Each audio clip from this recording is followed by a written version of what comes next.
जीवन में अकेले लड़ने की आवश्यकता होती है। यह कहानी एक ऐसे लड़के की है जो अपने लक्ष्य की ओर आगे बढ़ने के लिए अपनी अकेलेपन को एक सुनहरा अवसर बनाता है। एक समय की बात है, एक छोटे से गांव में एक लड़का रहता था।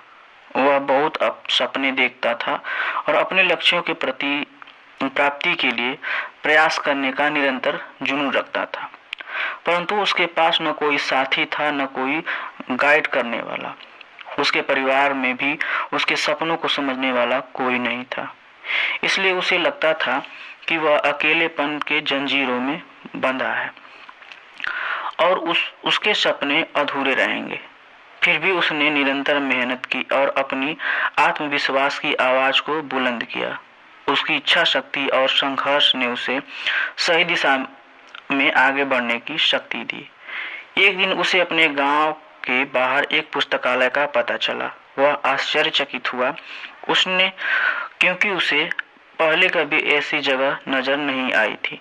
धीरे धीरे उसने उस पुस्तकालय के दरवाजे पर कदम रखा। वहां जाकर उसने देखा कि लोग पुस्तकालय के बीच खोए रहते हैं और वहां की शांतिपूर्णता और ज्ञान का वातावरण ने उसे संतुष्ट कर दिया। अपनी उत्कृष्टता को पहचानते हुए उसने निर्णय किया कि वह पुस्तकालय में समय बिताएगा। धीरे धीरे वह पुस्तकालय की विभिन्न किताबों को पढ़ने लगा और नई दुनिया की खोज में निकल पड़ा।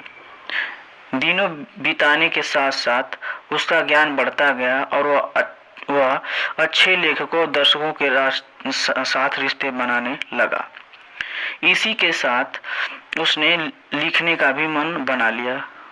उसने कई लेख लिखे, जिसमें से उसका एक लेख प्रकाशित हुआ और उसे अवसर मिला अपने लेखकी कौशल को दुनिया के सामने प्रदर्शित करने का। वह लड़का जिसने कभी अकेलापन को एक रुकावट समझता था, वह अब एक प्रेरणादायक उदाहरण बन गया। लोग उसे मान्यता देते और वह लड़का अपने लक्ष्य की ओर अग्रसर होने में सफल हुआ। इस कहानी में सीख मिलती है कि अकेलापन को एक सुनहरा अवसर बनाने के लिए हमें संघर्ष करना चाहिए। हमारी संघर्ष और मेहनत हमें अपने लक्ष्य की प्राप्ति की ओर आगे बढ़ाता है।